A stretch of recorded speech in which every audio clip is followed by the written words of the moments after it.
let me fix my paperwork. As if I have a real job doing this. Okay. The following program contains coarse language and mature subject matter. Viewer discretion is advised.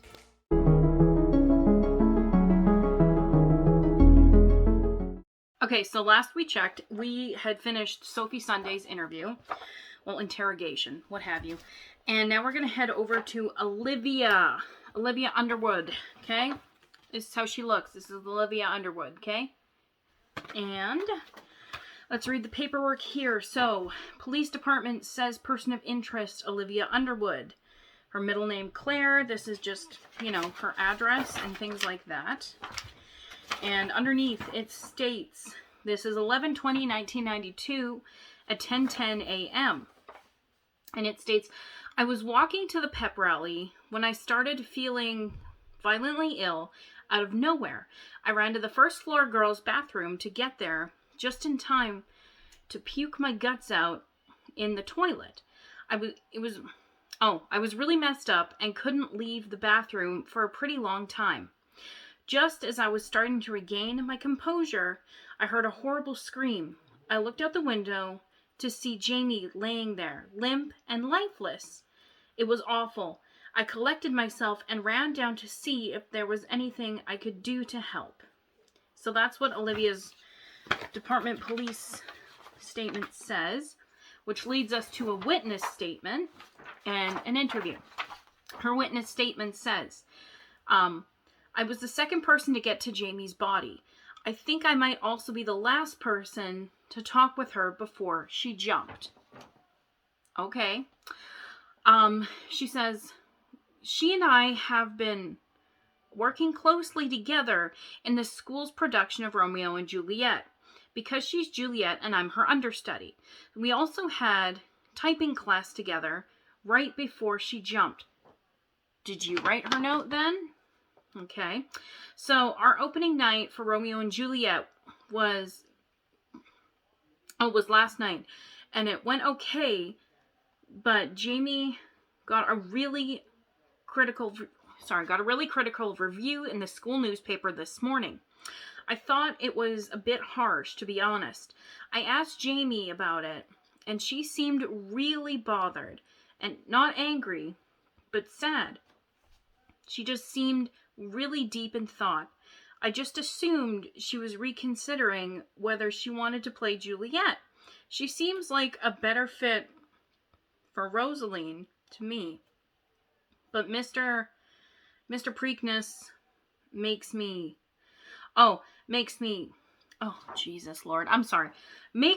casting decisions, and you can't change his mind. So Preakness wanted her as Juliet. She didn't see her as Juliet. It makes you wonder. Hopefully reading more of this. If it's not too painful, let's get it done. Okay. So, she was quiet all through the second period, and I couldn't get anything out of her, so I let it go. I guess she wasn't talking of it because she and Amber Wheaton were the only ones that got 100 on the caps lock test of course. So we've been practicing those for a while, and it wasn't hard. I got a 90. Okay, so she was quiet all through second period. Okay, that's good to know. But was it because of the review, or was it because she was, I don't know. Okay, so after the bell rang, I asked if she wanted to walk with me down to the pep rally. They were doing something to the football guys because of the championship match tonight. She just said she had to go take care of something in the newsroom. Okay, so this is where it begins. All right. So far, in my opinion, Olivia has a solid alibi, but we'll see what the interview says. She goes, I was kind of surprised. Oh, okay, sorry. I have to take care of something in the newsroom. I asked what was going on, and she said something like, it's not something I can talk about yet. I was kind of surprised and a little hurt, but seriously, it makes sense now. does it? Like, what did you find out that nobody else did then? Like, why does it make sense to you, but everybody else is confused about her death? Fucking psycho. Okay, anyway. I scratch what I just said about her having a solid alibi. She's still, like, her and the teacher are still major suspects. I mean, they all are, really. Let's be real. Anyway, so for what it's worth, I don't think she did all that bad. And I'm confident Robert and I will be able to pick up where she left off. It's a tragedy, but the show must go on. At the very least, I'm sure we won't get another review like that from Craig. Okay, so in other words, she's fucking, from my opinion of this, never mind. She's fucking relentless. Like, no, she has no remorse, really. Like, that was the most fake police report, witness statement I've ever fucking read. And I've only read, like, 4 other fake ones. But still, like, So here's her detective interview, her interrogation review. Detective goes, can you please state your full name for the record, miss? She says, Underwood Olivia Clare. Okay. Detective, do you know why we brought you in today? Olivia goes, well, I guess you want to know more about what happened to Jamie? Detective, well, that's right. We're trying to find out exactly what happened. So we're questioning everyone who was in the gym when she fell. Olivia says, I see. Is Robert here too? Detective, Robert Ramiro? No. Ramiro? No. He was seen on the surveillance video right after Jamie, so we're confident he couldn't have been on the 6th floor with her. We're talking to everyone else who isn't in the class picture that was taken when she fell, like you. So can you tell me where you were during the pep rally? Olivia, it was the weirdest thing. Okay, she is the murderer. This is proof right here. Just listen to this. It was the weirdest thing. As I was heading to the pep rally, I started feeling really sick. So I dashed off to the bathroom. Next thing I know, I was hugging the toilet bowl. Detective, so you were throwing up at the time of the pep rally? Olivia, yeah, it wasn't pretty. Detective, what floor bathroom were you in? Olivia, it was the 1st floor girls' bathroom, and I never want to see that bathroom again as long as I live. First I puke my guts out, and then I look out the window and see a dead body. Okay, murderer. Anyway, detective goes, how did you wind up there before everyone else? You know, being so sick and all. Olivia states, I wasn't the first. Robert was. I heard the scream, and by the time I made it over to the bathroom window to see what the noise was, he was crouched down next to her. Then he stood up and ran away. By the time I got there, it was just me and the body. Why wouldn't you say Jamie? But okay. Detective, what happened then? Olivia, I was by myself for maybe 10 seconds or so when Sophie Sunday came running next to me. We were both really scared and not really sure what to do. Then maybe 20 or 30 seconds later, Mrs. Dowling and some other teachers came running up to us and took control. Detective, were you and Jamie close friends? Olivia, yeah. We were friends, not exactly close friends. Detective, what makes you say that? Olivia, well, we didn't always see eye to eye on everything, especially when it came to theater stuff. Okay, good to know. So, what did you like, just execute your competition thinking you were smart? Detective, so what's going to happen with the play that Jamie's no longer here? Olivia says, I was Jamie's understudy and I know all her lines, so maybe even better than she did. So I'm ready to take over for her. Of course, it will be very emotional for all of us, but the show must go on. Yeah, okay. Detective, Wouldn't that be really hard for you, stepping into lead so quick like that? Okay, she's, I'm sorry, but she's my murder suspect. She fucking killed her. I don't know who was the accomplice, if there was any at this point. I think maybe Olivia and the teacher were fucking around, and Jamie was gonna post it everywhere to ruin her and destroy her so she could be the actor. You know, like the main lead of whatever the fuck. And I bet you Olivia caught wind and fucking killed her. That's my...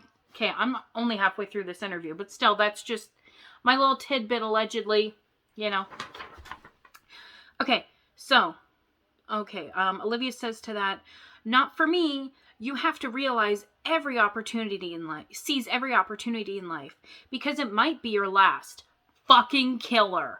What a fucking murderer. It might be your last. Yeah, okay, bitch. Okay, anyway. She continues on and says, I really wanted the role from the get-go, and I've been ready to replace her at any time for any reason. Holy fuck knuckles. This could be my first big break. Bitch, you're in high school. My first big break. Okay. Chow, please. No.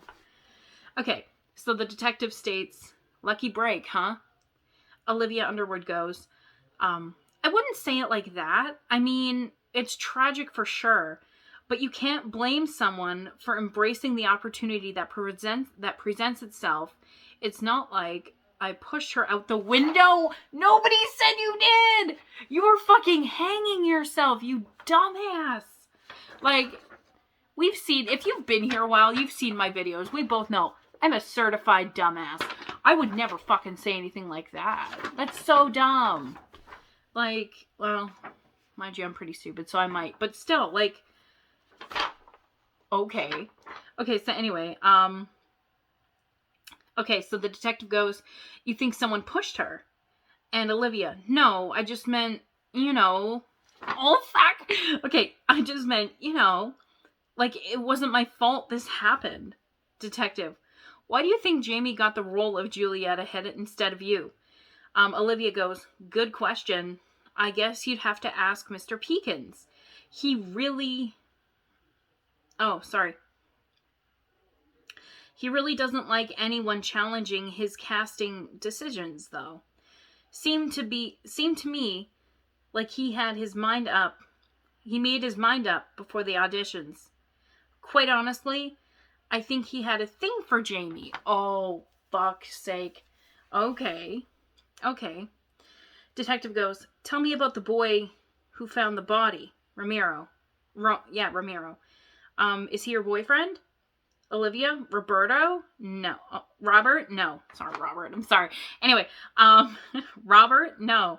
He's not my boyfriend. But he does have a little thing for me. After he got cast as Romeo, he pushed pretty hard for me to be Juliet. I think maybe he felt like if we played lovers on stage, I'd fall for him in real life. It's pretty clear he's into me. He'll do anything I ask. You both fucking killed her then. That is my final thing. Okay, guys? We're gonna crack this, but I'm just saying, okay? This is my theory, allegedly.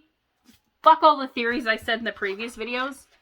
Robert and Olivia fucking killed her.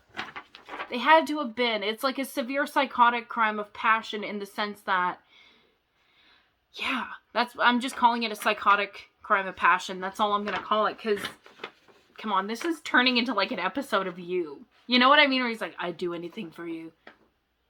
Okay. Anywho, let's finish this interview. Detective, anything? Olivia, you know what I mean. He thinks he's Romeo Montague, and I'm his Juliet. It's cute. Okay. Detective, what about Jamie? Did she have a boyfriend? Romantic interests? Olivia, I don't think so. I mean, she was pretty in her own way, of course. Bitch. Okay. Anyway, in her own way, of course. But she was one of those girls who was a bit too mature for the high school boys, I think. Detective, so how are you feeling now? Olivia, oh, Oh, sad to be sure. But I'm trying to see the bright side. I'm excited to have the lead in the play finally. Detective, I meant your stomach. Oh, fuck, she is so going to juvie. Okay, Olivia. Oh, yeah, I'm fine now. Thanks for asking. I feel like I'm reading somebody's MSN chat of somebody who's just lying. Anyway, sorry. Thanks for asking. I think the whole situation shocked me back to health somehow. Okay, you fucking psycho. Anyway, she says, I didn't think about it for a while, and now I feel normal. It must have been something I ate. Okay, there, bulimia. Anyway, detective states, quick recovery. That'll be all for now, Miss Underwood. Oh, fuck, okay. Nuh-uh. She is the fucking killer, I swear to Christ. Okay, so I'm gonna grab my little handy-dandy paperclip on this bitch. Okay, this is so fucky. I don't trust. Okay, so Preakness doesn't have a witness statement, but this is what he looks like. All right.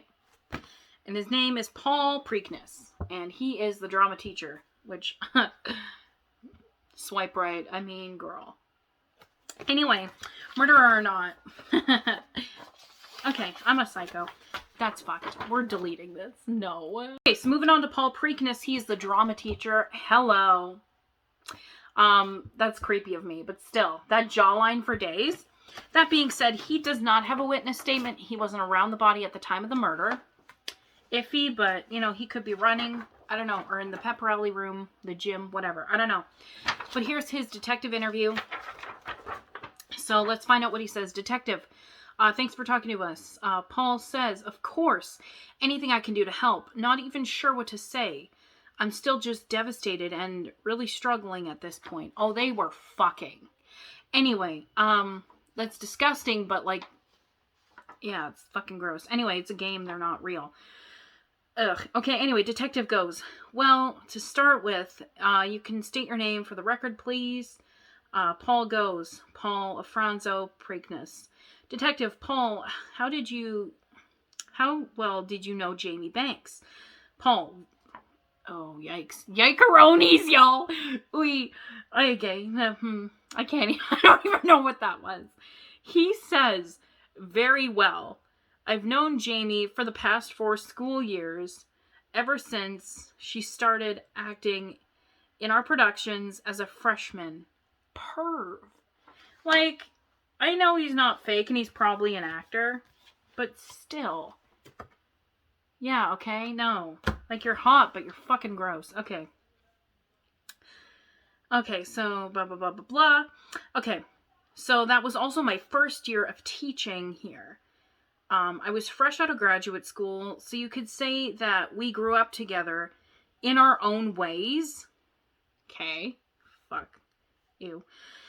Ugh. Okay, I watched her develop from... Oh, you sicko! This is a... Oh, I'm looking too into this, but I just... Oh, God. Okay, we're just gonna read this. I'm warning you right now. I know it's a game, but it's fucked. Okay. Okay, so very well. I've known Jamie for the past 4 years, ever since I started our productions from freshman. That was my first year of teaching here. I was fresh out of graduate school, so you could say we grew up together in our own ways. I watched her develop from a young girl into a mature, beautiful woman so quickly, I don't believe she's gone forever. Okay. Detective, there was a pep rally for the entire school at the same time Jamie died, and you weren't there. Why not? Paul goes, I couldn't go because we had to fix an issue with the set before the next show on Saturday. The balcony where Romeo calls up to Juliet broke on the opening night.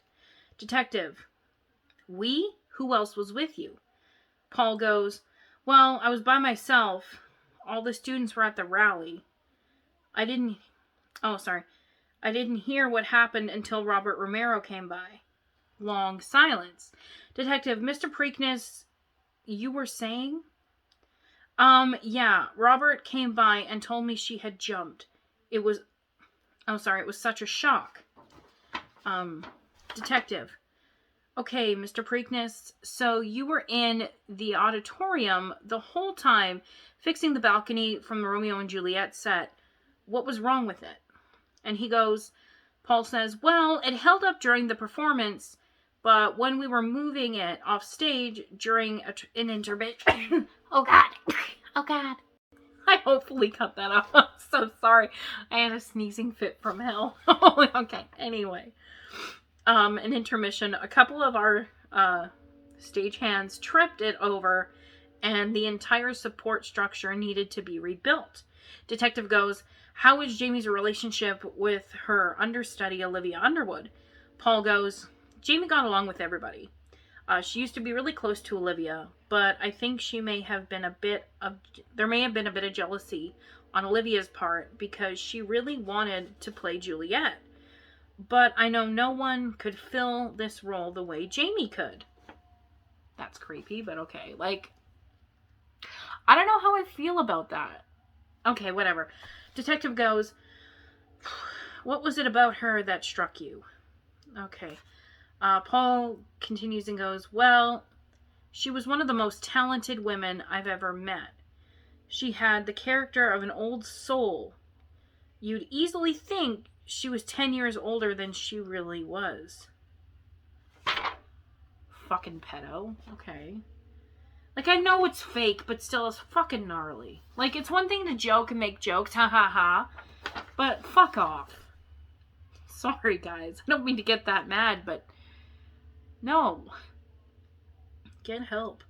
Detective goes, how old are you? Yeah, really. Fuck. Tase your ass. Paul goes, 29. Child, you're 11 years older than her. Fucking sicko. Okay, detective. Interesting. Did you have any interactions with Jamie this morning?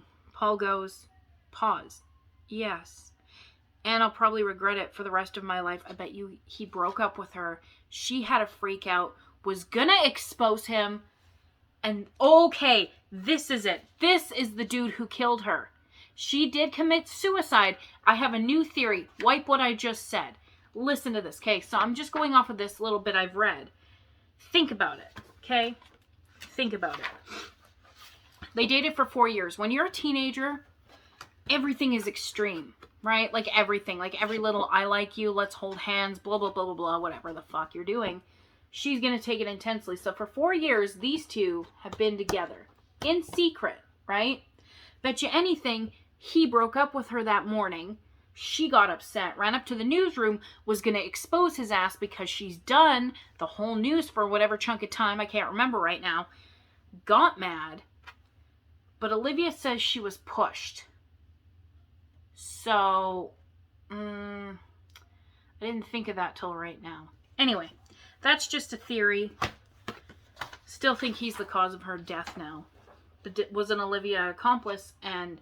Oh, okay. Yeah, Olivia was an accomplice. She had to have been. She must have been up in the newsroom, lied about getting sick, pushed her out the window. Because she wanted the role so fucking bad. And this asshole broke up with her for whatever reason they're going to say in this interview right now. I bet you anything. That is my theory. Here is my theory. Hear me out, okay? If I'm wrong, I'm wrong. Whatever. At this point, this is my theory. Okay, so her and him together for the last 4 years, right? The day of her murder, she goes to see him in secret. There's a pep rally. Nobody's going to be around. The set broke. Yeah, okay. So he probably broke up with her. Jamie got really upset. This bitch right here, Olivia, wanted the role so bad, right? Because she thinks she's like Queen Bee, really cute.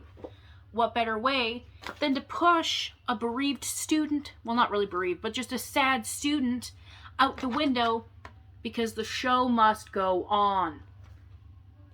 That works. That checks out. Then that way, the two guys, right, who she'd said, oh, talk to Joey for whatever the fuck, for whatever information, that is my total thing. So let us continue with this interview, right? So he asked her age. He was going to regret it for the rest of his life, right? And the detective goes, why? What happened? Paul goes, this is so hard for me. You see, I don't read Zimmer's review in The Voice yet. Didn't read Zimmer's review in The Voice yet. So I had no idea why she seemed down when I saw her, and stupidly, I didn't even bother to ask what was wrong. I just handed her a $100 bill I owed her for paint. Okay, she bought, and told her I'd see her later. Okay, so he didn't break up with her. He just was doing teacher things. Okay. Okay, sorry. $100 bill. Okay, so those pouty eyes she gave me as I walked away will be forever burned into my memory. Okay. Still, though, then Olivia is your murderer then. Detective, did Jamie ever tell you about an affair she was having? Paul, what? What are you talking about? Was that in the suicide note? Detective, we heard she was seeing someone, but it was a secret. Paul goes, well, now that you mention that, I do remember her saying something like that. During auditions, she said something about relating to the character because of her own forbidden relationship.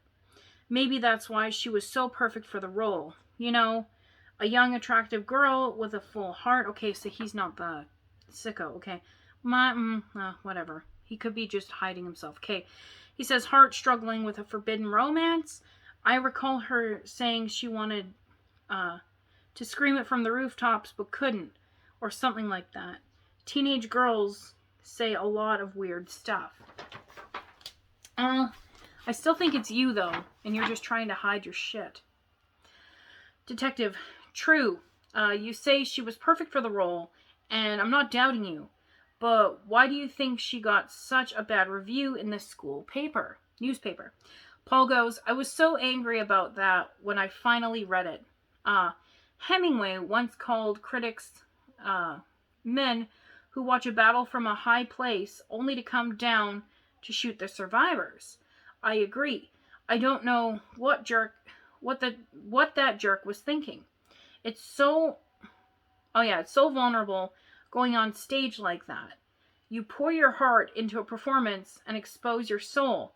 It's clear to me that Zimmerman is to blame for all of this. Oh, you are hiding yourself. Oh my God, you sicko.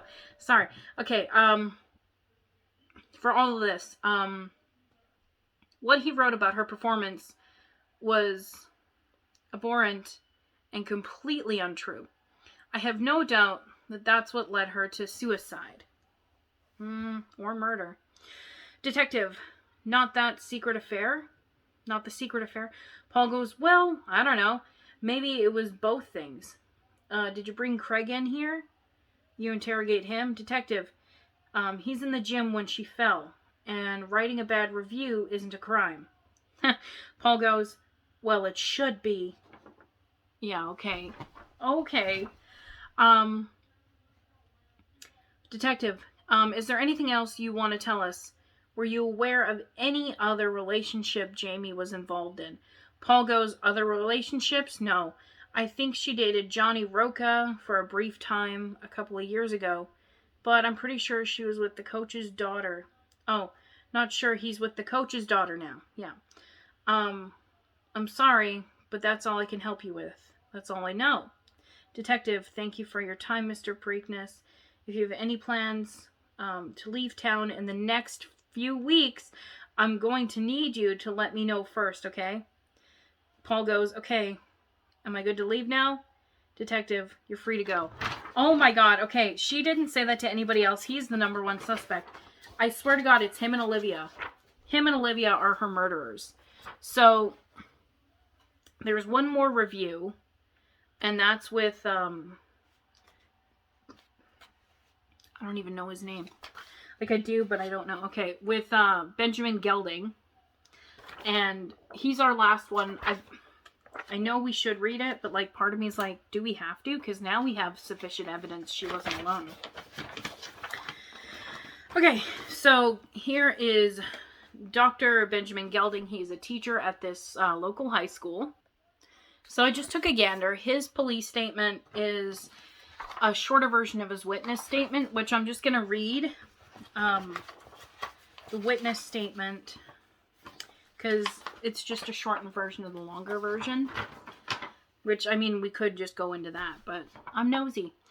So, he goes, it's very difficult to put thoughtful words together right now, but I fully understand the need for an investigation into what could cause such an seemingly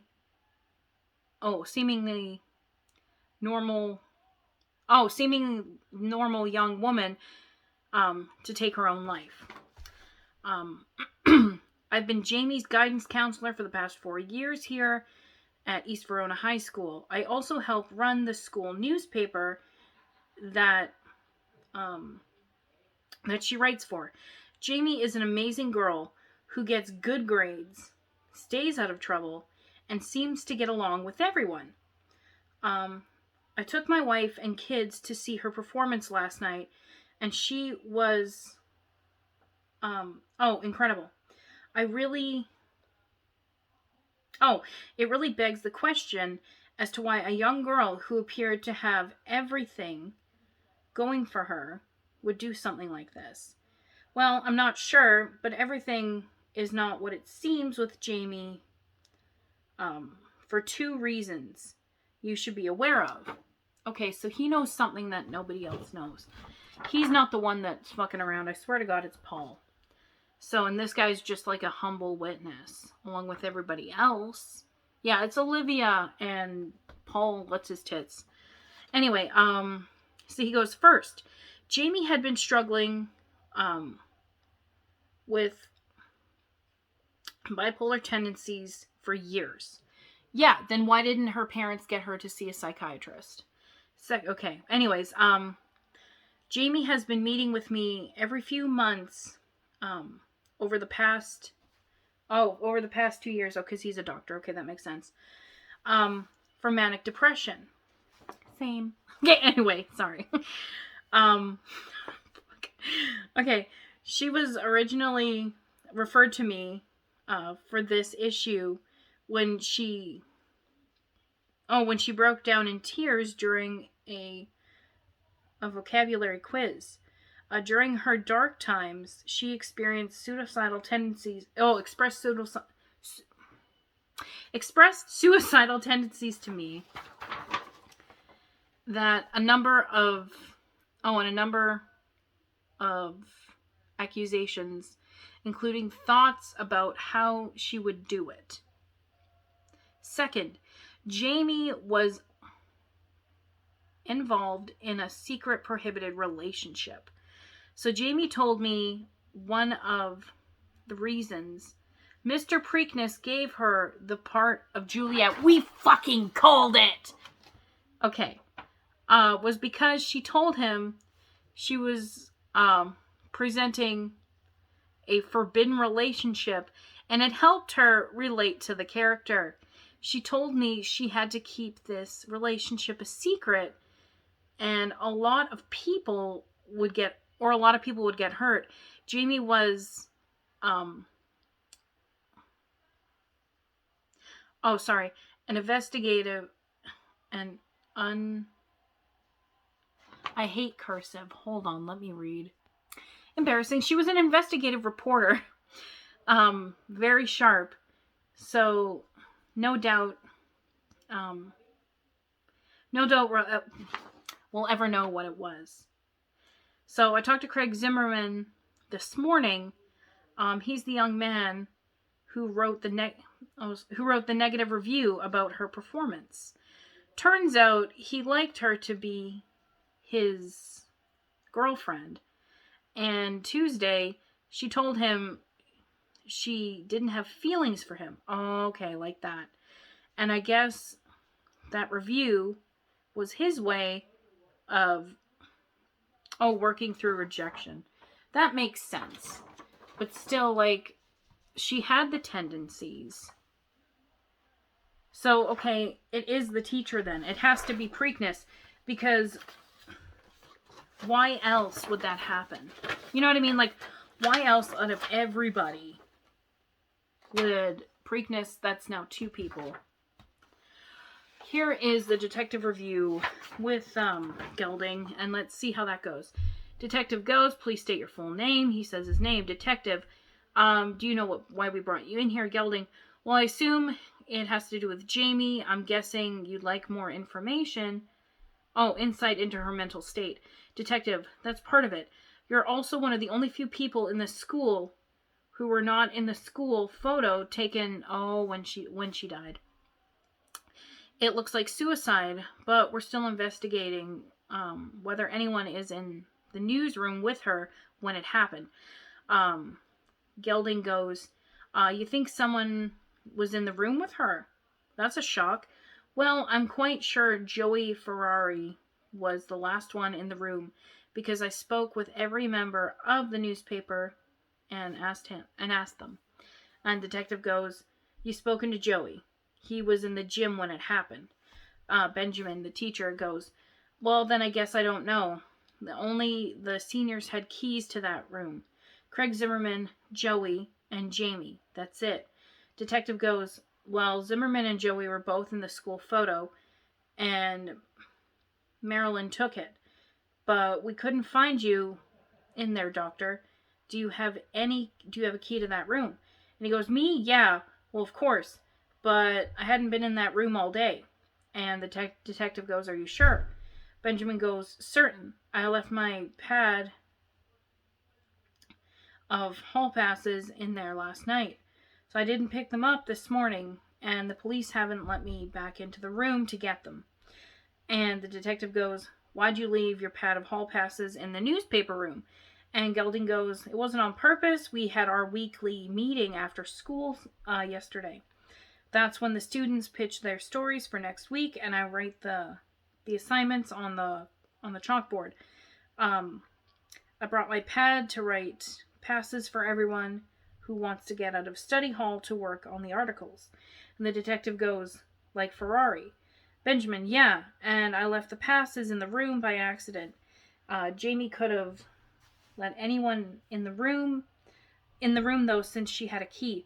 So why do you think she wasn't alone? And the detective says, we're just exploring all possibilities. Was Jamie dating anyone? And Benjamin goes, well, she'd said something to me recently about some kind of secret affair, but she never said who it was with. She was a private person, but would share things like that when we were close in the newspaper room together. And the detective goes, let's back up. You were alone in your office all morning. Were you alone in your office all morning? And Gelding goes, no. I had a session with Craig before the pep rally regarding the awful review he wrote to Jamie. I sensed hidden tension, and I needed to resolve. Seems he'd opened up to her about his amorous feelings on Tuesday, and she didn't feel the same. I believe he wrote that review with a broken heart. We talked in my office, second period, and made a plan for him to resolve the situation. We were done near the end of the second period. And the detective goes, near the end of second period, can you be more specific?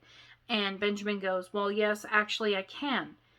Since I didn't have any passes, I had to walk him back to class. I probably got him there around 10 minutes before the bell. And the detective, around. And Benjamin goes, yeah, I wanted to get back to my office, but the students in this class were really excited to show me what they were working on and begged me to come in and have a look. After I'd seen everything, the bell rang. The students went to the pep rally, and I returned to my office. And the detective goes, so you chose paperwork over a state championship pep rally. Odd choice. And Benjamin goes, I had letters of recommendations to submit before the weekend and wanted to leave early for the game. I was in my office until I heard the sirens and went to the gym. Detective goes, Dr. Gelding, do you really believe Jamie Banks did this to herself? And he goes, sadly, I do. She was hiding a lot. Jamie struggled with bipolar tendencies for years. She had been meeting with me every few months over the past couple of years for counseling. She confided in me and that that she'd thought about killing herself. I should have referred her to outside counseling, but I just thought I'd had it under control. Well, that's on you, doctor. Detective goes, Doctor, do you really believe Jamie Banks did this to herself? Oh, sorry, that's rereading it, sorry.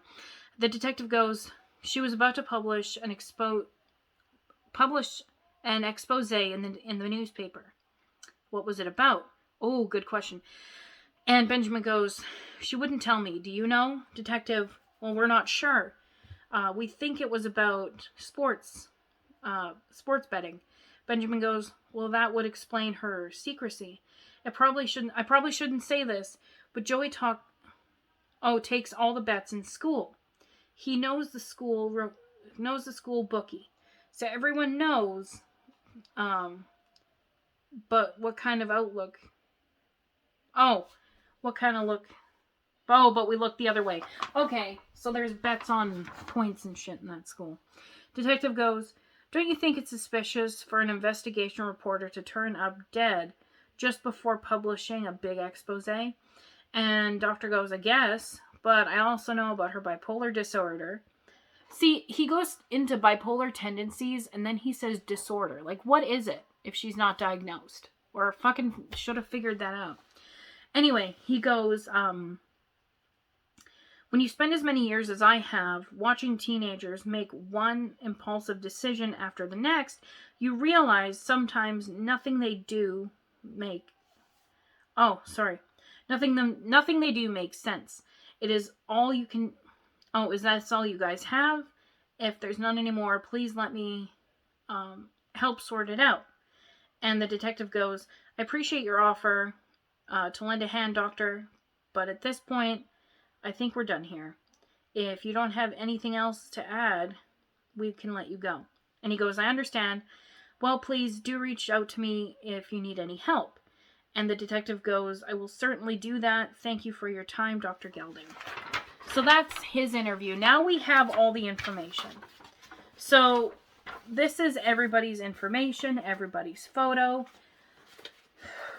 My guess now is the proof that she wasn't alone that day would had to have been, she wouldn't have done it in front of the doctor. Like, she wouldn't have killed herself in front of the doctor.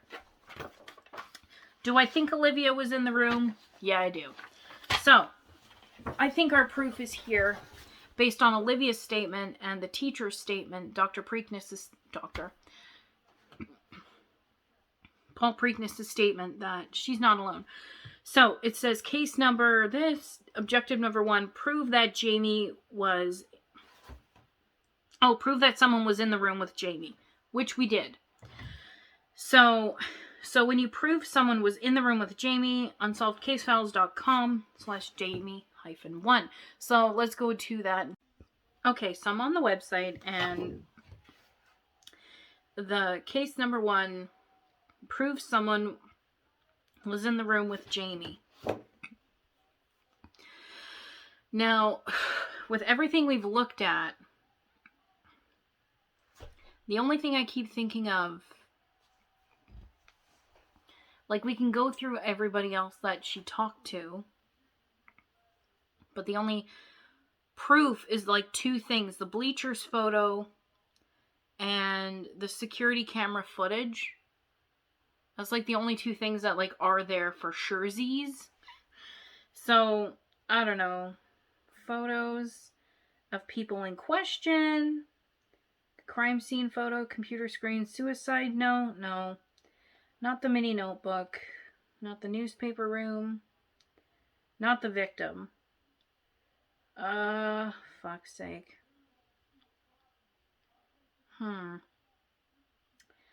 It would have to probably be, if we had to choose person of interest then, or interrogation.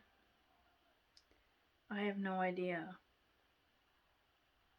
Well, I'm going to hit Robert Romero because, like, he's the only person that saw the body. Okay, apparently that's not the Well, shoot. Which one of the list should we choose? Because it says the 6x9 senior photo of Jamie Banks. No, because that's just the profile picture we have of her. And then the article, local teen dead in apparent suicide, like that's the newspaper article. And then they have closer look at our running back's disappointing end. And the Verona Voice student newspaper. Case closer recommendation memo. No. Coroner's investigation report. Yeah, maybe. Evidence custody document. No. Security camera video frames printout. Let's hit that one and see where that takes us.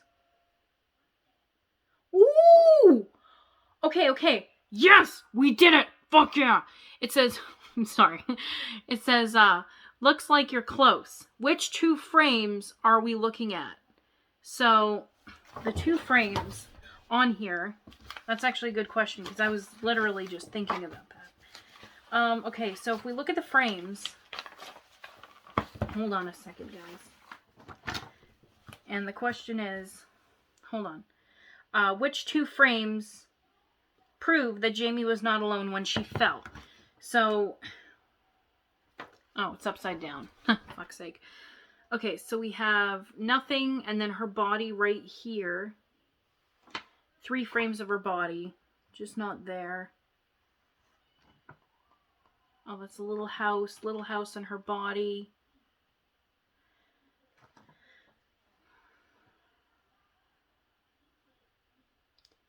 I would have to say she wasn't alone when she was there. I'm looking for shadows. So here, like, I'll just scan it up here. So we have no body, right? And then her little dead body. Frame 2, frame 4. Okay. Frame 5. Frame 6. Frame 7. Frame 8. Okay, and then we go here to frame 9. I know it's backwards, but my other facing camera doesn't work right now. So I'm sorry for that, folks. And then here's the bottom part, right? Right, so he runs to go get help. Did you even see that last bit? Sorry. I hope that was a lot better. If not, I really apologize. So I'm scanning this to see where in what frame she wouldn't be alone. And I'm trying to find, like, you know, that photo, like, one of these things is not like the other. So I'm just trying to see if there are any shadows or anything like that. I'll just put this up here and then you guys can, like, pause it, take a screenshot, and really get in deep. So I'm just going to go frame 1, frame 2, 3, 4. Okay. And then we go here. Oh, Jesus Christ. There we go.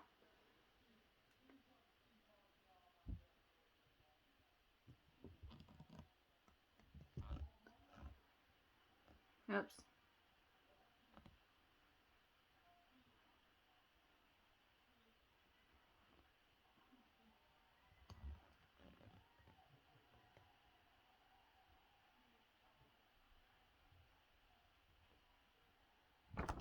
Right, so I'm just going to examine that and see if I can find the frame and go from that guess. Personally, I want to go with, like, 1039. Because if we look at it this way, the very first frame when she fell... Oh, sorry, that was 10:10:31. Okay, so yeah, that would have only been, like, 8 seconds of time.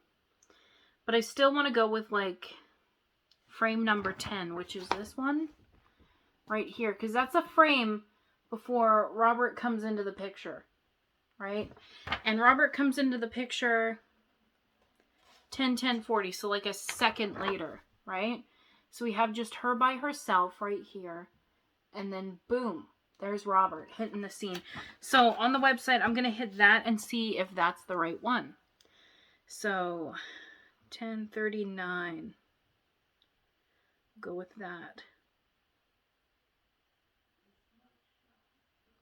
Oh, we have to select. Please select more. Okay. So then we'll go with 1036 just to be... Nope, I hit the wrong ones.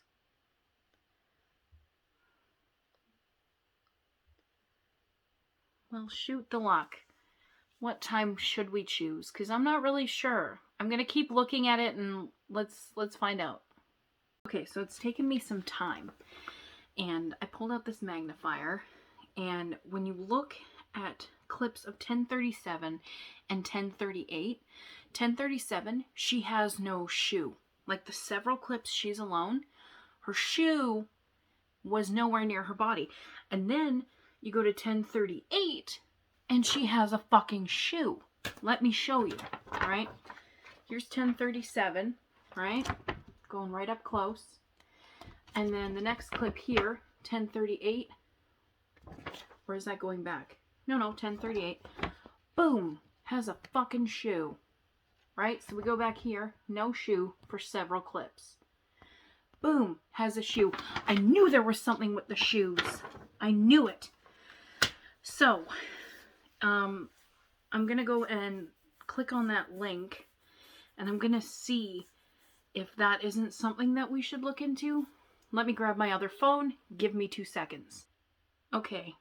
And yes, before anything, I changed my glasses. My other ones were dirty, and I was just too lazy to wash them. I know, it's terrible. So 1037, because on this hint one, on this answer key, you got to hit 2 time zones. So I'm going to say 1037 and 1038, because those are the only two that, let's see.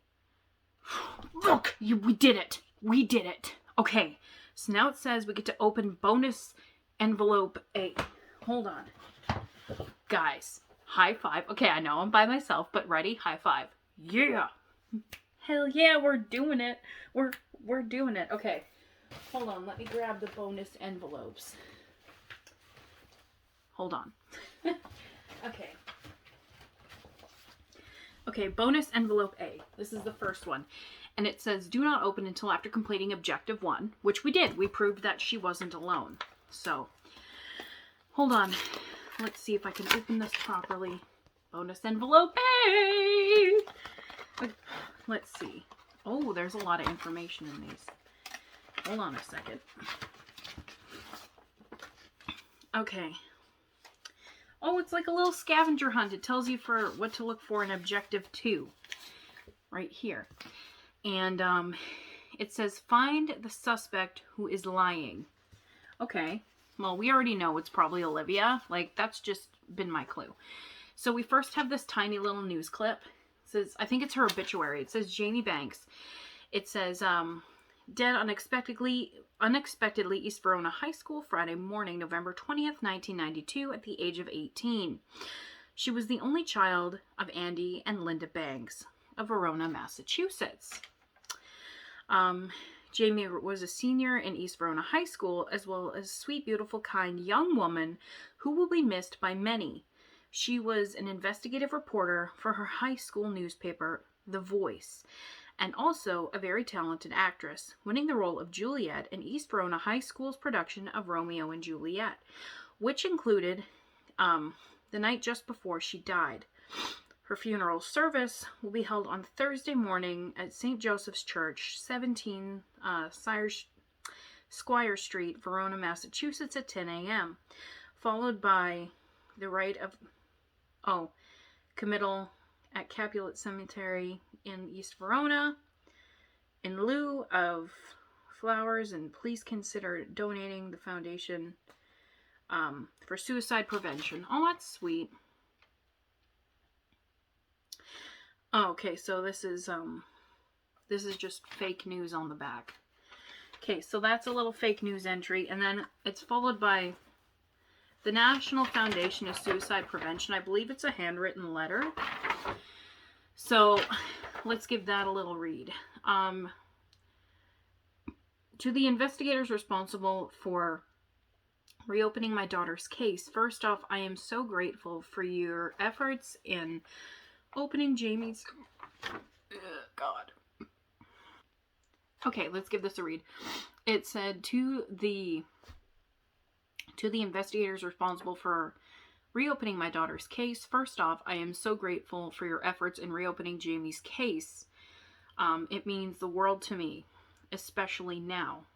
You see, my husband just passed away last month. Oh, that's sad. And he went to his grave thinking his only child may very well have committed suicide. Deep down, we had trouble wrapping our heads around both the police findings and what Dr. Gelding revealed about her mental state. We didn't even know she'd sought counseling. So this just isn't our Jamie. My husband and her were more... my husband loved her more than life itself, and the idea of Jamie taking her own life forever killed his spirit. But I take comfort in thinking that he now knows the truth, and I can't tell you the tears of joy as well as sorrow it brings me to know they're together again. Through God's grace, I hope to one day be reunited with them both. That's very deep and sad. I had no idea. So many people were torn up by her death. At the gravesite just after her burial, I remember Paul Preakness, falling to his knees and crying like a baby. They were fucking, or in love, whatever bullshit you want to say. I knew it, guys. We knew this. Okay, anyway, it broke my heart. So I didn't know what else to do but go over and hug him.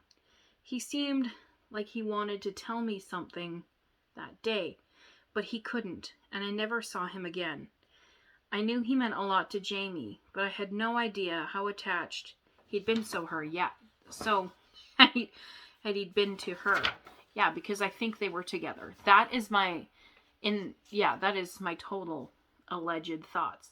I still see some of her old classmates from time to time, and it tears open wounds that have never healed. Often, he was inducted into the Hall of Fame that have never healed. After he was inducted into the Hall of Fame in Carton last week, Johnny Roca came back to town with Sophie and their children. Okay, this must be years later then. Okay, so Sophie, what the hell's her last name? Oh yeah, Sophie Sunday and Johnny ended up getting married. Okay, I mean, that was obvious. They were together in high school. Okay, I ran into them at the park while walking the dog. Johnny Jr. had to help me to a bench. Because out of nowhere, I broke down thinking about what Jamie's children might have looked like. Might have been like. That's sad. That hurt never goes away. Well, I can imagine. Jamie's dad and I saw Olivia Underwood in an interview just a few weeks before he passed. She's a big Hollywood star now and was gushing about her first big break in high school production of Romeo and Juliet. So many years have passed, but it still ripped us apart. We sobbed in each other's arms till we fell asleep that night. Oh, that's so sad. I beg you, please do not give up in your efforts until justice is served. I included her obituary notice to remind you of the amazing young woman behind this unsolved case file. Our beautiful daughter is gone from this world forever, but her killer is still out there, which I swear to God it has to be Olivia. Please don't give up until you've solved this case. Thank you from the bottom of my heart, Linda Banks. So, okay. Is there anything on the back side of this letter? No. Okay, so we just have a letter. So, right there, like, this is so obvious in this hint, where it says, find the suspect who is lying. Obviously, Olivia. Like, obviously. So let's head over to link number 2 and see what we can find there. I'm going with Olivia, guys. Like, I swear to God, okay? My theory in my last clips, like, Paul and her must have been together. And Olivia really wanted this role so bad. And like she said in the detective's interview, she would do anything to get the role of Juliet. She's a fucking murderer. Let's hit that link. Okay, so we're on the link. And it asks us which suspect lied about where they were that day. Now, that day that she died, who lied about where they were? Obviously I'm going to pick Olivia, and let's see if that's even the right one. Okay, so let's see here. Check my answer. Okay, sorry, but you might have focused on the wrong suspect. Okay, so if we go back... Oh, fuck. Which one was it that fucked up their interview? I know Preakness was asked to stay. But... Oh, fuck. I want to say Gelding? Was he the one? You know what? Let's just go with that. I want to say it was him or Preakness. So let's go with Gelding first and see. If I'm wrong, I mean, it wouldn't be the first time. Ooh, okay, that was just lucky. Okay, so it says, that's right. Okay, question 2. Which these items includes Gelding's lie? The witness statement from Craig Zimmerman, Verona Vice newspaper, or the interrogation of Dr. Gelding? Wasn't it his interrogation? Because wasn't he the one that said, yeah, I was in my classroom all day, and then he'd like switched stories? Right? Like he had said, oh yeah, I was there, but then how could you have been in the room if you were... You know what I mean? Like, click back a few clips and you'll understand what I'm trying to say. I want to say that's what it was. Because that's the only thing that wouldn't add up. It's either him or Preakness. Because Preakness said a lot of pedophilic things. Like, it was really yikes. So, I'm going to just say his little interrogation, which I was going to call an interview. Because, I mean, if I'm wrong, I'm wrong. I'm a fucking detective. Oh, God. Okay, so it says, that's right. He lied during his interrogation. Oh, shit. Look at me pay attention for once. Okay, if it has to do with murder, the one time. Okay, so it says, when Benjamin Gelding says, me? Yeah, well, of course. But I haven't been in that room all day. Yeah, exactly. And then the detective says, are you sure? And he says, certain. I left my pad of hall passes in there last night. And that's when even the detective was like, that's shady as hell. Right? So, okay, question 3. Which 2 items from the list above... Oh, sorry. From the list prove that Gelding was in the newspaper room that day. Well, his, like, pads or whatever that he had said he had left the night before, I think. But let's see. Okay, so we have the coroner's investigation report, witness statement from Zimmerman, witness statement from Gelding, witness statement from Janice Dowling, the principal. Why? Witness statement Joey, crime scene photo, deceased victim on ground. Well, no, that's the aftermath. Crime scene photo, newspaper room door. Crime scene photo, newspaper room window, crime scene photo, computer screen, suicide note. And then it says, evidence photo, pocket items, letter from Linda Banks. Well, we just read that. Jamie's obituary. Crime scene photos of the room. Hold on, let's open our little handy dandy envelope and take a little gander at those photos. Because this wouldn't be the first time I missed something. Haha. Okay, so... Come here. Whoa, Jesus. Okay. Alright, so, okay, those are people. That was in her pocket. Pocket items. People. Okay, suicide note. so I don't think it has to do with that. I don't know. Okay, so we'll keep that out. Maybe it's the window photo, because I know somebody was saying last time that, like, that's very small for someone to jump out of. They would have had to have been, like, forced, right? Like, and that's true. That's a small opening. So we'll keep this one. That's a possibility. And then the door to the voice. I don't know. I can't really make out the cursive on the thing. And I mean, it's going to be backwards for you guys. Sorry, my camera's kind of messed up. But maybe it's the door? Because I remember them saying, why was it open? Like, it was like a big deal that it was open. And that's all we have for the computer room. I don't know why. Well, because that's where she was before she died, right? And we've proved that she wasn't alone. So, it's either this one or the front door. Because those are our only two, like, really suspect photos out of all this. Like, don't get me wrong, the suicide note is very fucking sad. And that, too, very well could be something. But, let's see, what do we got? Okay, her suicide note, her window, and the door. Okay, so I'm going to say the door and the window. Okay, because obviously.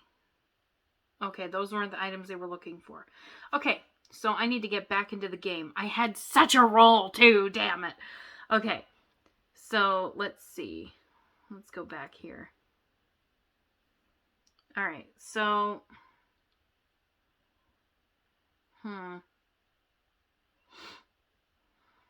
Still gonna go with that. I'm gonna pick the front door and. Well, I guess it wouldn't be witness statements. Or would it be the witness statements? I don't know. Maybe it's the window? Well, I know definitely the suicide note. Okay, let's hit the window and the suicide note and see what that gives us. Oops. I hit too many things. Let's go with window and suicide note. No whammies. No. Okay, I'm getting this wrong. Let's really think about this. Okay, so question 3. Which 2 items from this list prove that Gelding was in the newspaper room that day? Well, he had said in his thing that he had no key, but that he had, well, he has a key to the room, rather, but he had left the hall passes, the pad of hall passes, and that's not on here at all. But her obituary wouldn't be anything, the photo, her items in her pocket. But if we look at the items in her pocket, that wouldn't really do anything for us, because let's see here. The items in her pocket were the $100 bill she got from Preakness, a pen, some keys, and a bottle of poison. So I don't think that would have anything to do with that. And then, like I said, the photos. I don't know. Let's go with... I still think the suicide note has something to do with it. And maybe the door. I think I already hit those 2. Yeah. No. Okay. So... Oh, bother. Okay, so, let's really think on this for a sec. Okay, so really let's think. Because I swear, like, come on, the evidence has to be somewhere in these 3 photos. It has to be. Nothing else would fit. Unless I'm overthinking. Okay, so the suicide note, I don't know about that one. Okay, so when we have the front door, I must be missing something. Maybe I can grab that little magnifying glass. Wherever the heck I put that. Okay, so we got the front door, right? And then, okay. I don't know. I want to say the front door because maybe there's something here that I'm missing. I don't know. It just looks suspicious because they said that it was unlocked, right? So, I don't know.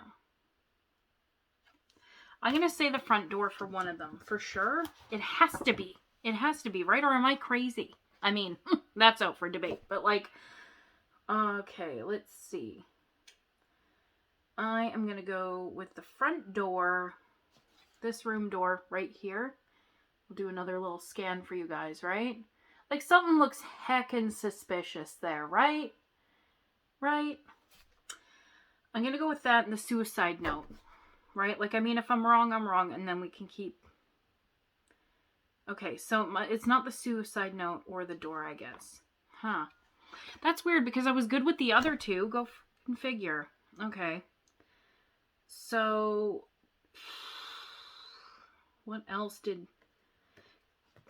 Because it says, prove that he was in the room that day.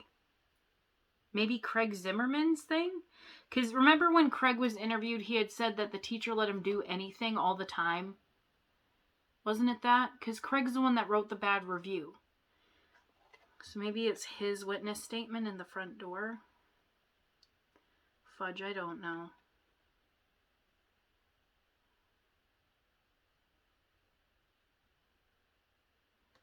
Okay. This one is stumping me. Okay. I just dropped something. Give me a moment. Good God. Okay, so I'm picking up my can. My little air freshener. I know Gelding's interrogation was kind of fucked up, but wasn't his statement too? Wasn't it? Oh, there's too many papers. I'm gonna just try that. Let's see if that and the room. No. Okay. Well, heck.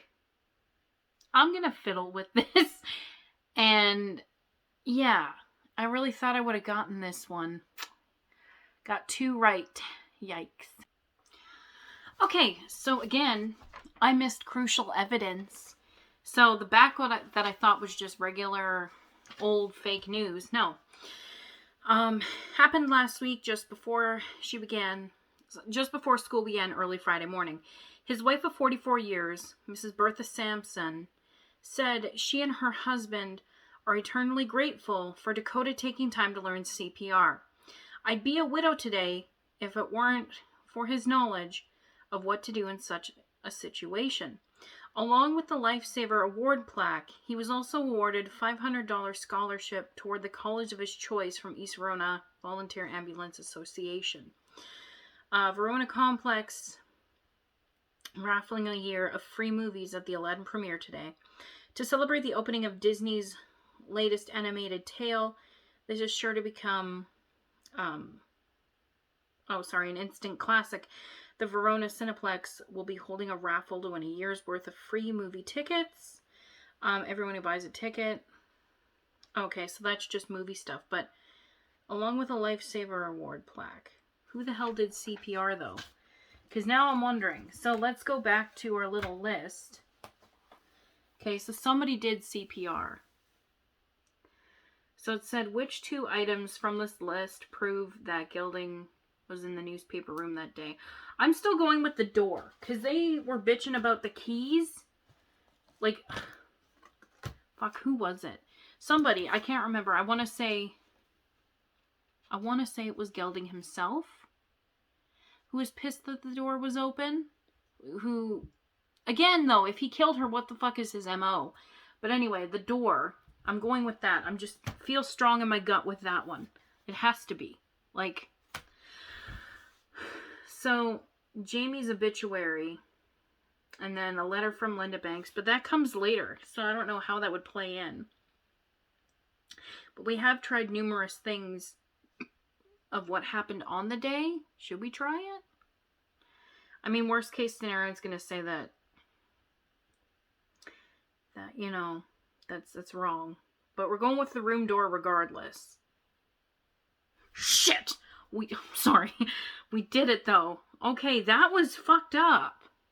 Like, I mean, that was just a shot in the dark. I'm pissing in the dark right now. At this point, I'm like shooting in the dark, but whatever. I didn't think that would be right because the news clip in the letter comes so many years later. But I guess somebody did CPR. Okay. Oh, yeah. Dr. Gelding said he wasn't in the newspaper room all day. So then it goes into saying, Benjamin says, me? Yeah, well, of course, but I haven't been in that room all day. Which then, Anyway, the detective says, are you sure? Benjamin goes, certain. I left my hall passes in there just last night. I didn't ... because it cuts off after that. And it says, but he added a news story to the newspaper room chalkboard. Okay, well, that's cool. Probably need to be more observant, but that's okay, cool. Because, yeah, I was like, they were bitching about the door open. I was more focused on the door than what was on the board. Okay, and, okay, so at the bottom below, let your friends know you're almost ready to close the unsolved final case. Okay. Oh, open envelope B. Evidence folder B, Bethy got a little aggressive. Okay. So it says, okay, we have our unsolved case file paper. And it says objective number 3, convict the killer. Okay, convict the killer. Then what the heck is this last one then? Oh, do not open until after. Okay, this is bonus envelope. Number C. Number, letter. Okay, so in B, this is East Verona High School. Oh, East Verona High School. And it says, to whom it may concern. I wanted to personally and sincerely thank you for your work on the Jamie Banks case. I'm hoping your efforts will finally uncover what happened to that lovely young woman. It was so long ago. I believe Judy Marston and I are the only remaining faculty members who were also present on that dreadful day. I still remember it like it was yesterday. This must be, Janice Dowley. I was like, this has to be from the principal. Nobody else is going to write something this. Okay. I've read that you may be focusing your intentions on Dr. Gelding. You should know that immediately after Jamie was found dead, Dr. Gelding worked tirelessly by my side to help students and staff get through the senseless tragedy. I don't think any of us could have endured it without him. Well, keep your friends close, keep your enemies closer. No, I'm just saying, like, if he did kill her, he is a psychopath. Because only a psycho is going to be so helpful and so, to, like, cover his tracks, if I'm making any sense. Anyway, it says, I recently asked Judy what she recalled that day. And she shared a story about Dr. Gelding. I thought you should hear once it happened moments before Jamie died. Okay. She had stepped into the studio, the studio art class to drop off a student, and the class was bursting with excitement to show him what they've been working on despite being in a huge rush. I remember him saying that in his police investigation there. Okay, so he lovingly took the time with every student to praise their efforts right up until the bell rang, right? Because he had said in then like 10 minutes-ish or something, or it was like just 10 minutes to 10 or whatever when he finished. Anyway, there's no way the caring man murdered a student mere moments later. You'd be surprised there, Janice. You'd be surprised. There's no way this caring man, moments later, I felt the need to reach out to you, to share an anecdote, or whatever it says. Anecdote? I don't know that word. I'm going to just put it right here. I'm saying it wrong. English is hard. Okay, so that's... Yikes. Okay, so anyway, and affirmed that Dr. Gelding was always there for his students, and they loved him. I can attest to his incredible kindness and genuine caring nature for everyone at the school, as well as his impeccable integrity and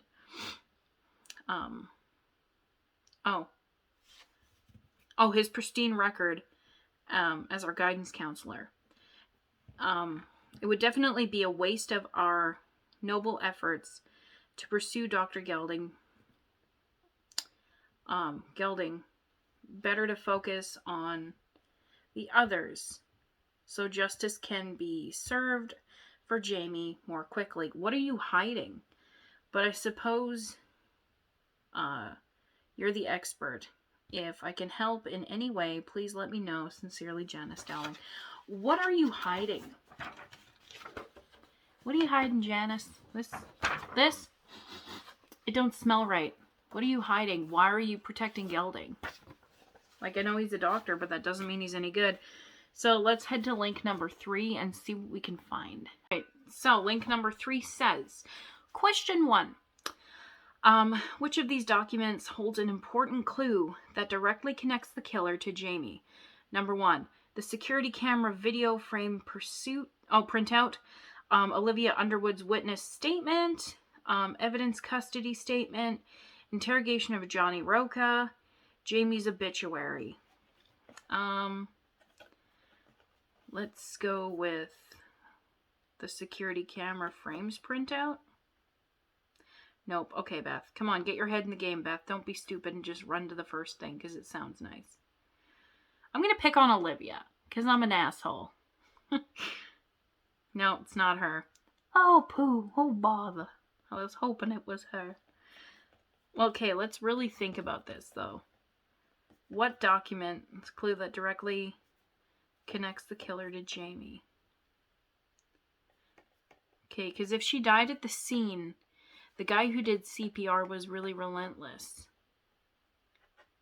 So was Dakota the killer this whole time? Fuck, what a plot twist. I'm gonna go with the obituary. No, it's not that. Okay, let's pick on Johnny then. Well, you know, okay, hold on. No. Bethany, think.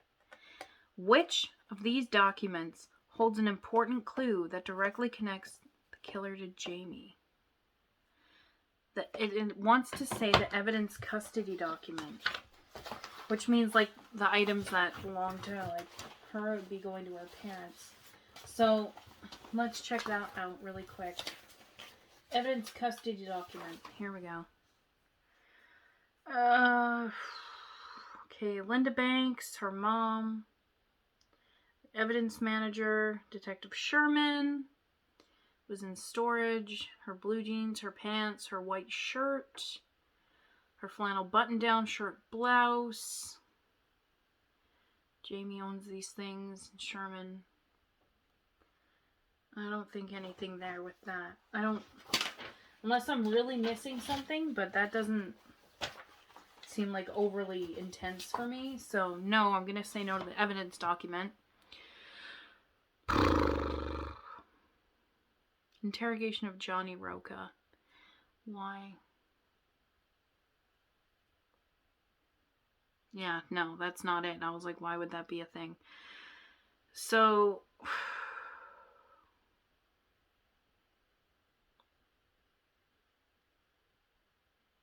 I'm missing something somewhere. Because the other one, it wouldn't be her obituary. Because we just went through that in like a couple of clips. So what are we missing here? Oh, there's a backside. Lord Jesus. Okay, so she had a pair of earrings, blue sneakers, undergarments, small size spiral notebook found in her pants pocket that had to do with like those, the sports stuff. Empty bottle marked poison. Yeah, her multicolored pen. Keychain with keys. 5 keys and a white keychain with a clever graphic stop sign that reads, "Stop hammer time. $100 bill." Maybe it's the keys. Like, cause didn't she had a key to the newsroom, right? Right? Yeah, I'm gonna go with this then. Because that's the only thing. Like, everything else doesn't add up. Unless I'm that stupid. Probably, but still. Okay, hold on. Let me fix my paperwork. As if I have a real job doing this. Okay. Okay, hold on. So, I'm going with that. Only because that's the only thing on there would be the keys to the newsroom, right? Fuck, I don't know at this point. Let's go with that. Let's piss in the dark with that. Evidence custody document. Ooh, that was a shot in the dark. Bitch. Okay. Okay, so question 2. Let's get our heads in the game. Let's convict this fucking killer. Alright. So, question 2. Which of these documents tells us where the clay could come from? Where the clay could come from. Oh! Hold on. I thought it was the keys. Fuck, I'm dumb. Okay, hold on. It says a smudge of clay on the heel of the... Oh, the shoe that fell! Okay, remember I had said a couple of clips ago that the shoe, and I was like all proud, and I was like, ooh, look at me, I'm a detective, and I thought it was the keys in the evidence statement? Yeah, I'm fucking stupid. Apparently there was there was clay on the heel of the shoe. Of, like, the shoe that fell out of the window. That was missing a couple clips before. So let's check this out. Okay, so section 2. Which of these documents tells us where the clay could come from? Sophie's witness statement, Principal Dowling, witness of Craig, Verona Voice newspaper, photo of the suicide note on the screen. Oh, fuck. Which person was in the art room?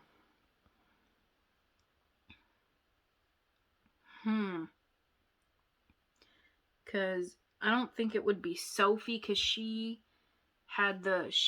was puking in the bathroom. She had the tab drink and she was puking that up, so it wouldn't be her.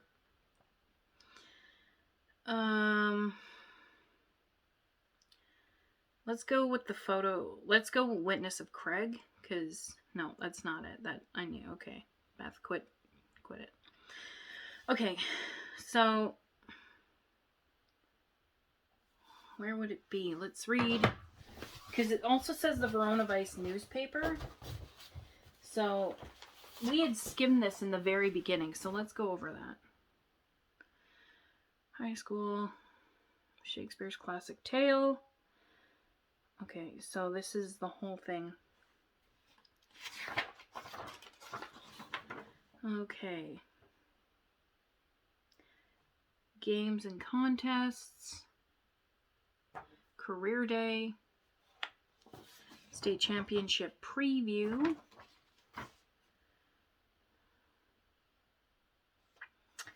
Okay, hold on. Just give me a minute. I'm going to take a look at...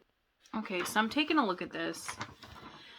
And we go... Like, there's a whole news outlet of this. So why would it have to do with clay? Alright, so we got next week's cafeteria menu, 17th annual EVHS Career Day.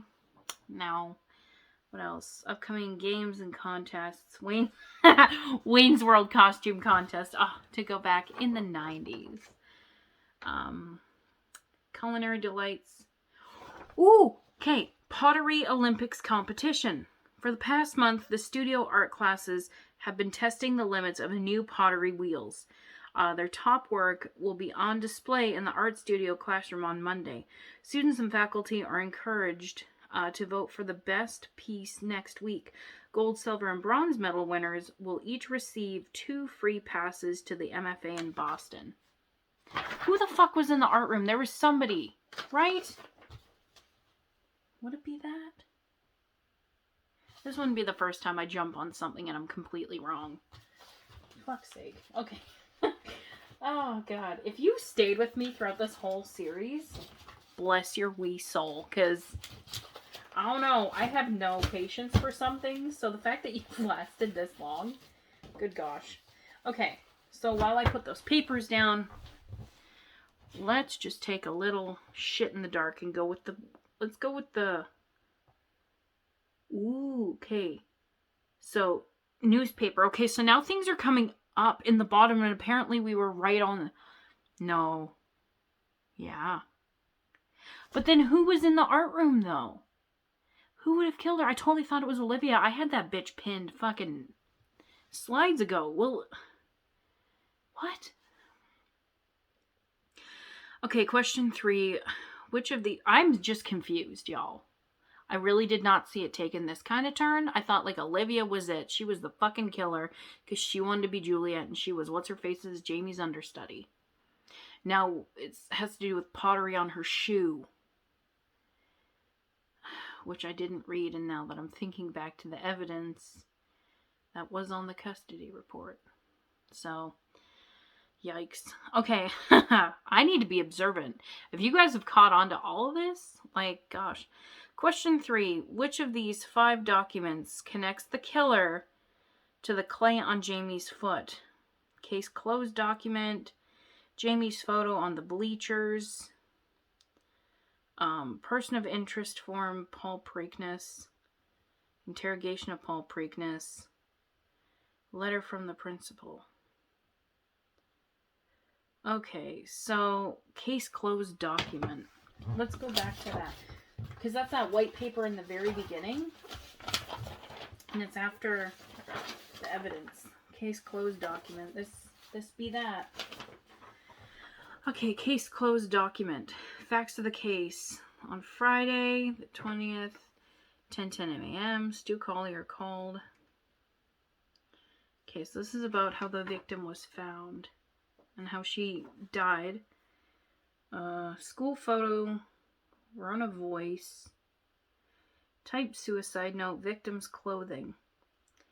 Has been fully investigated by microscope lab, which would be forensics, and nothing unusual found. No signs of struggle or foul play. Coroner's report, no evidence of foul play. Looks like suicide. Alright. Witnesses, conclusion that they're saying is nothing but a suicide. So what am I missing here? That's the detective on the case. Stu Collier called Verona Police Department to report a suicide that had taken place at the East Verona High School. First responders arrived at the scene within 6 minutes of receiving the call. This is how the victim fell. Type suicide on the computer. Victim had previous suicidal thoughts. Victim received a very negative review of her theater performance. School photo. An all-school photo was taken at the same time. Oh, the victim fell and was immediately developed and includes all but 5 students and staff. All 5 of those individuals were thoroughly interrogated about their whereabouts. Okay. I'm going to say no for that because it's just an overview of like the victim's body and the time and date of the call. So that's not it. Class photo on the bleachers? No. Because she wasn't in that. She was dead. Person of interest form, Paul Preakness. No, because he loved her. Like, as fucky as it was, he's not really a suspect. Interrogation of Paul Preakness. No. And then the letter from the principal. Okay. So that was in here. She was saying, yeah, I'm going to go with that because think about it. She was like saying, nope, it's not Gelding. It's not Gelding, people. Investigators, it's not Gelding. That's the only thing that doesn't match because Preakness was like her first love or whatever bullshit. And the report here just says the date and time of like when the body was found and how fast investigators got there, what the victim was wearing, and that they're saying it was suicide. So I'm going to go with the letter from the principal. Ooh, fuck you! Okay, I need to give myself more credit. Let's see what they highlighted in this letter we just read. And it starts by saying, moments before Jamie died, he had stopped in to her studio art class. Right. The clay on the fucking shoe. Art class. Right. Okay, because didn't she go meet up with Preakness And she was all sad. They were like fixing the Romeo and Juliet set. Wouldn't that have been in the art room? No, that was in the auditorium. Never mind. But yeah, Jamie died. He had stopped into her art class. So that makes sense. So if he had shit on his shoe, he would have wiped it off, put it on her shoe to make himself seem less suspicious. But what's his MO then for killing her? Okay?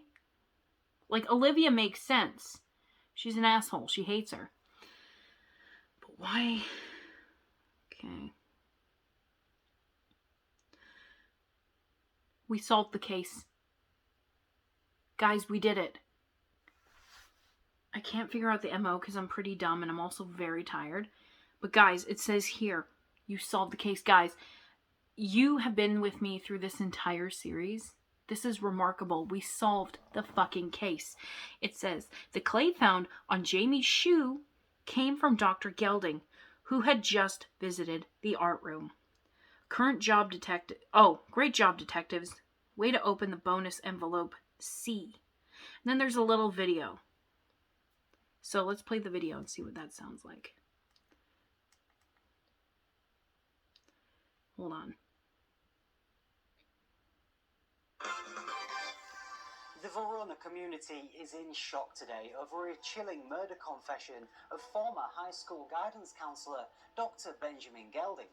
We now go to Ali, who is live at East Verona High School. Thank you, Seb. Dr. Benjamin Gelding worked as a guidance counselor here at East Verona High School for over 35 years until retiring in 2015. Earlier today, he confessed to pushing a student out of the 6th floor window of the school on November 20th, 1992. According to Verona PD, Gelding was having an affair with the student and pushed her out of the window when she threatened to go public about their relationship. Oh my god, oh fuck. Hold on. We thought it was Preakness. Like, I know in my previous video, I thought it was Gelding, and then I was like, no, it can't be, What in the fuckins? No wonder she wanted to go to the newsroom and expose him. And he fucking killed her. Classic crime of passion. Damn it. Okay, hold on, guys. Let's watch the rest of this. Crime by creating a fake suicide note and lying to police about the victim's past history of suicidal thoughts. For more information about that investigation, I'll turn it over to Ron, live from the Verona police station. Thanks, Allie. Ms. Banks' death was originally ruled a suicide by Verona police detectives, but was recently reopened due to new information provided by an independent investigator who was able to prove Ms. Banks was not alone when she fell from the window, and prove Dr. Gelding lied about his whereabouts on the day of the murder. We did it. Currently in his 70s, Dr. Gelding is facing multiple charges and is expected to spend the rest of his life behind bars. Back to you in the studio, Seb. Thanks, Ron. We'll have more information on this story as it develops. And after the break, we have exclusive interviews about the Johnny Rocker High School football betting scandal. We'll hear from 2 of his former teammates, Emmanuel Russell and James Lowe. Stay tuned. Holy shit! Okay. Hold on. Before we go, where is it? God. Got so excited I almost farted. Okay, so here's the bonus envelope C. So this is the 3rd and final envelope of this case. Guys, we did it. Like, I couldn't have done this without you. Like, shout out to D. Like, you were, like, posting all kinds of really, like, in-depth things. Like, honestly, you have a huge knack for this. It's amazing. Thank you for, like, being a part of this and commenting. Honestly, my hat goes off to you. Proud of you, fellow investigator. Salute ya. Now, enough of me yabbing. Yabbing. It's late. Whatever. Okay, come on out. Come on. I'm so excited I can't even. Okay. Unsolved case files. Congratulations, detective. You solved case number B17-1120-1992. If you enjoyed your unsolved case files, visit us online. Cool. And finally, awesome. Cool. And it says voluntary statement. City or town, Verona. Okay, who is this from, though? Saturday. Oh, Dr. Benjamin Gelding. Being duly sworn a legal adult of sound mind, and my address is this. I have been duly warned by John Allen, who was identified himself as a Verona police detective, that I have the right to remain silent and do not have anything, if I do not want to, that anything I say can and will be used against me in a court of law, that I have the right to talk to a lawyer before making any statement and have him here with me. If I can't pay for a lawyer, one will be given to me before I make any statement if I wish. I understand that my rights are and am willing to make a statement. I do not want a lawyer at this time. No promises or threats have been made to me to induce me to make this statement. So this is Dr. Gelding's statement. And he writes, I murdered Jamie Banks on Thursday, November 20th, 1992. As a mental health counselor familiar with impulse control distance, I attribute my actions to a momentary suppression of, I'm sorry, he wrote in cursive. Like, I'm sorry, but y'all, fuck cursive. Okay, sorry.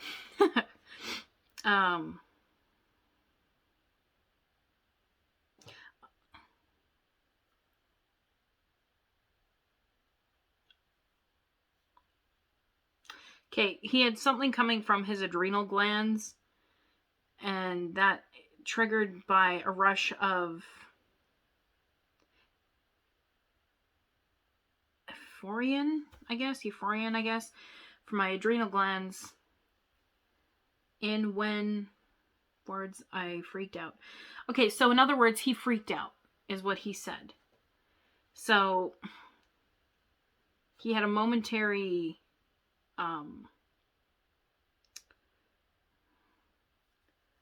suppression of, okay, he's going into stupid medical terminology, and he's saying in a fancy way, I had a mental health lapse and I freaked out.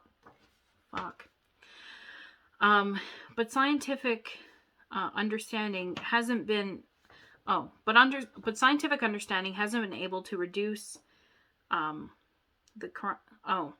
shame I've endured throughout the years. Perhaps a full confession today will. Jamie didn't write a suicide note. I fucking knew it.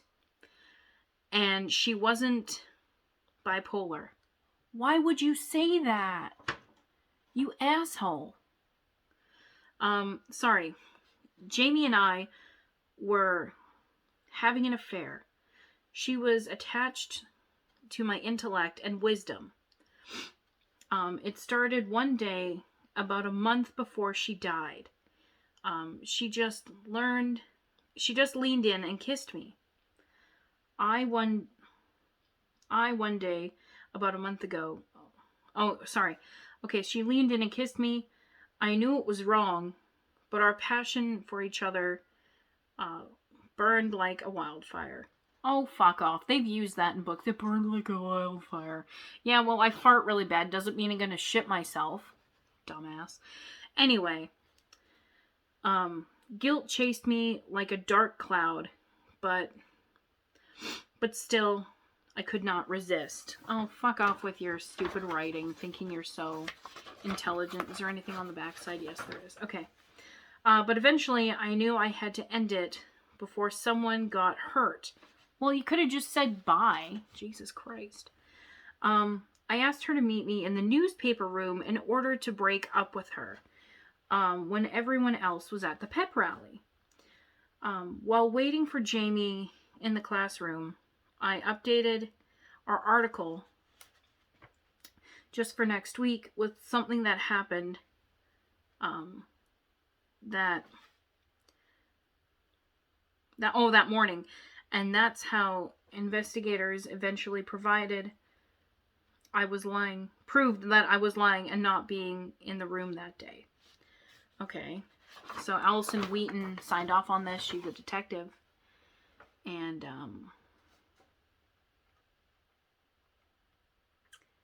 okay, so this is another statement from him.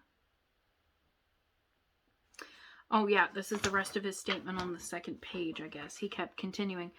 I thought Jamie would understand why I needed to end our relationship. I was wrong. Instead, she threatened to, publish it in the Verona Voice. And I shouted, I want the whole world. Oh, she shouted, I want the whole world to know. I'll scream it out this window.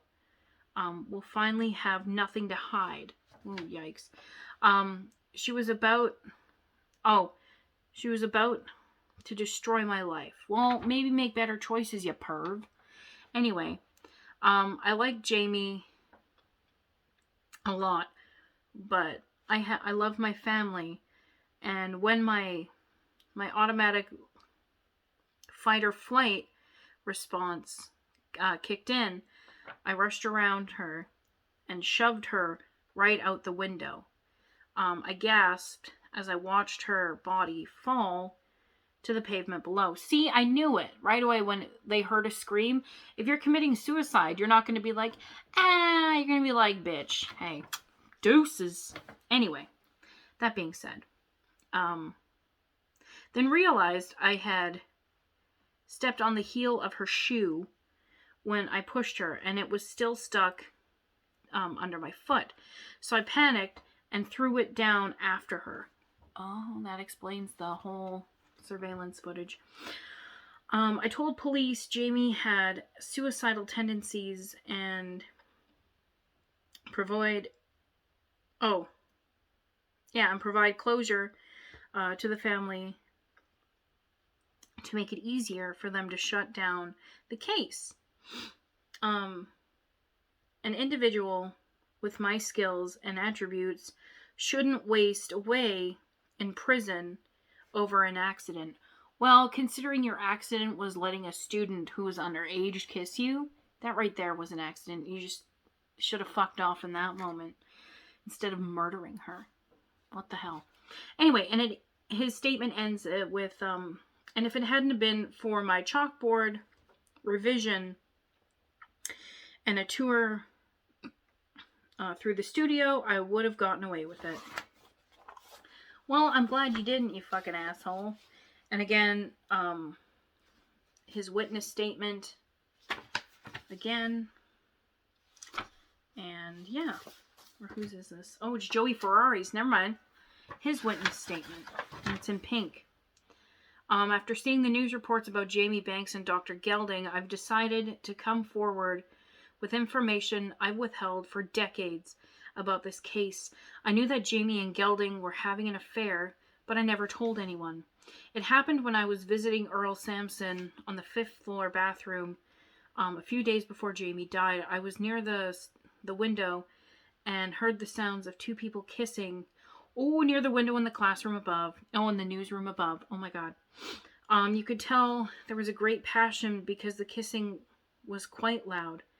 But I couldn't tell who it was until Gelding started describing the parts of her brain. The parts of his brain that were getting activated, and Jamie laughed. Oh, I kept my mouth shut because I think Jamie was about to write a story exposing my betting scam, and Johnny and I didn't want to draw any attention to myself. So yeah, that's right. Johnny Roca and I cheated Verona out of thousands of dollars with a betting scheme I conducted. Johnny could single-handedly control the games, but he refused to lose, so I got him to keep the scores close, and we bet against the spread. It worked, and until the championship, when our team was only favored by 3 points, I wanted a sure win, so I talked him into throwing it completely and letting the Colts win by a landslide. Ooh, yuck. So it says it worked, and we cleaned up over $100,000 cash. Wow. That cash would have really helped me in college. Too bad we took it to Atlantic City on Thanksgiving break. Case closed, y'all. We did it. Yikeronis. Okay, so somebody I know says that all the time, and I didn't mean to steal it from her, but like, it's so fucking funny. I had to say it. It just came out, so that's not organically coming from me. I stole that from someone because it was just so catchy. Anyways, guys, thank you for coming along with me on this amazing journey. If you want to see more, let me know in the comments down below. It shouldn't take this long next time. I'm really hoping. If you enjoyed today's video, make sure to sneakily squeeze that like button. And hey, hit subscribe so that you can be tuned in for more crazy murder mysteries. Until next time, guys, I love you and have a great day. And cut.